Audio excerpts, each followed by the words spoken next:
నమస్తే. ప్రజాభవన్ దగ్గర ఉన్నాం. ప్రజాపాలన. సో ఇక్కడికి చాలామంది రైతులు రుణమాఫీ కాలేదని చెప్పి కొంతమంది వస్తూ ఉన్నారు. సో గతంలో కూడా 2014 నుంచి 2018 వరకు కేసీఆర్ గారు కొంతమందికి చేసిండు, కొంతమందికి చేయలేదు. సో చేయని వాళ్ళ పరిస్థితి ఏంది? సో మరి ఈ గవర్నమెంట్ ఆలోచించాలి కదా. సో ఈ గవర్నమెంట్ ఆలోచించాలని చెప్పి కొంతమంది ఇక్కడికి ప్రజాభవన్కి దరఖాస్తు పెట్టుకోనికి వచ్చారు. సో మాట్లాడదాం. సో అన్న నమస్తే. ఏం పేరన్నా? ఇక్కడ నుంచి వచ్చి? నమస్తే సార్, నా పేరు నాగేష్. సిద్దిపేట నుండి వచ్చిన సార్.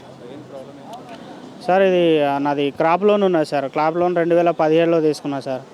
17లో తీసుకుంటే ఇప్పుడు మన కాంగ్రెస్ గవర్నమెంట్ వచ్చిన తర్వాత ప్రతి రైతుకు 2 లక్షలు మాఫీ చేస్తామని చెప్పింది సార్.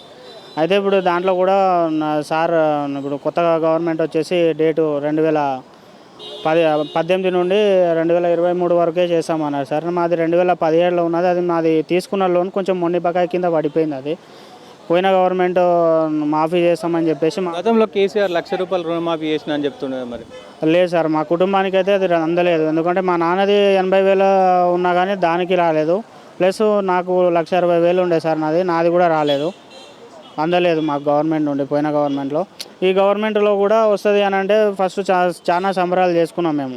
ఇప్పుడు ఏంటంటే దానికి కూడా డేట్ పెట్టేసరికి కొంచెం నిరాశ ఎదురైంది సార్. మాకు ఏం డిమాండ్ చేయదలుచుకోరు ఇప్పుడు ఉన్న ప్రభుత్వానికి? ఇప్పుడు ఉన్న ప్రభుత్వం ఏంటంటే మాకు కొంచెం 2017 వాళ్ళకు కూడా నాలాంటి రైతులు కూడా చాలామంది ఉన్నారు. వాళ్ళు కూడా ఏం చేయాలో వాళ్ళకు కూడా అర్థం కాలేదు. నాకు కూడా ఎవరో చెప్తే సలహా ఇస్తే నేను కూడా ఇక్కడికి వచ్చాను. నాకు కూడా తెలియదు ఇక్కడికి వచ్చి ఇవ్వాలని చెప్పేసి సలహా ఇచ్చుడు ఏంటంటే ఇక్కడికి వెళ్ళి అప్లికేషన్ పెట్టు, నీకేమైనా న్యాయం జరుగుతుందేమో అని చెప్పేసి పంపించారు సార్. ఇప్పుడు గవర్నమెంట్ కొంచెం చొరవ తీసుకొని 2017 వాళ్ళకు కూడా కొంచెం మాఫీ చేస్తే మేము కూడా కొంచెం సంతోషం ఇది ఉంటుంది సార్. మాకు కూడా ఏమంటున్నారు లోపల అధికారులు? వెళ్ళిరా? ఏమంటున్నారు అధికారులు? లోపల వెళ్ళాము సార్, అప్లికేషన్ ఇచ్చాము, అగ్రికల్చర్ డిపార్ట్మెంట్ వాళ్ళకి ఇచ్చాము సార్. ఇస్తే సార్ వాళ్ళు ఏంటంటే మీకు ఒక ఓటీపీ వస్తుంది, దాని తర్వాత ఒక 1 వీక్ తర్వాత మీకు ఏందనేది తెలుస్తుంది సార్, మీ స్టేటస్ చూసుకోండి అనేసి అన్నారు సార్.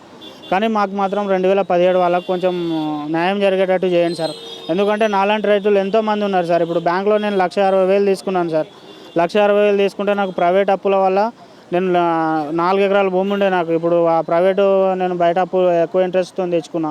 కరోనాలో మా నాన్నకు బాగాలేకుంటే ఆయనకు దగ్గర చాలా అమౌంట్ పెట్టేసిన నేను ప్రైవేట్ హాస్పిటల్లో.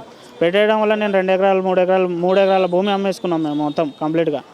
ఆ 3 ఎకరాలు ఉన్నది 2 ఎకరాలు సార్. ఇప్పుడు బ్యాంకులో 3,60,000 అయింది నాకు 1,60,000కి. ఆ అమౌంట్ మొత్తం కట్టాలంటే ఇప్పుడు నా దగ్గర అంత అమౌంట్ లేదు సార్. బ్యాంకు వాళ్ళు ఏంటంటే మీరు లోన్కి ఎలిజిబుల్ కాదనేసి అంటున్నారు. మీరు కంపల్సరీ కట్టాలి, లేకుంటే మీ భూమి లాకేసుకుంటాం అన్నట్టు మాట్లాడుతున్నారు సార్. ఏం చేయాలో అర్థం కాలేదు, దిక్కుతో పరిస్థితిలో ఉన్నాం సార్ మేము ఇప్పుడు. సో ఇది పరిస్థితి. సో గతంలో కొంతమంది కాలేదు కదా. సో మరి వాళ్ళ పరిస్థితి ఏంది? 2014 నుంచి 2018 వరకు కానోళ్ళ పరిస్థితి ఏంది? సో ఇది కొంచెం తీసుకోవాలి, అధికారులు దృష్టికి తీసుకెళ్లే ప్రయత్నం చేయాలి. సో వాళ్ళు కొంతమందికి అయ్యిందని చెప్తున్నారు. 2018 వరకు కట్ ఆఫ్ డేట్ పెట్టారు.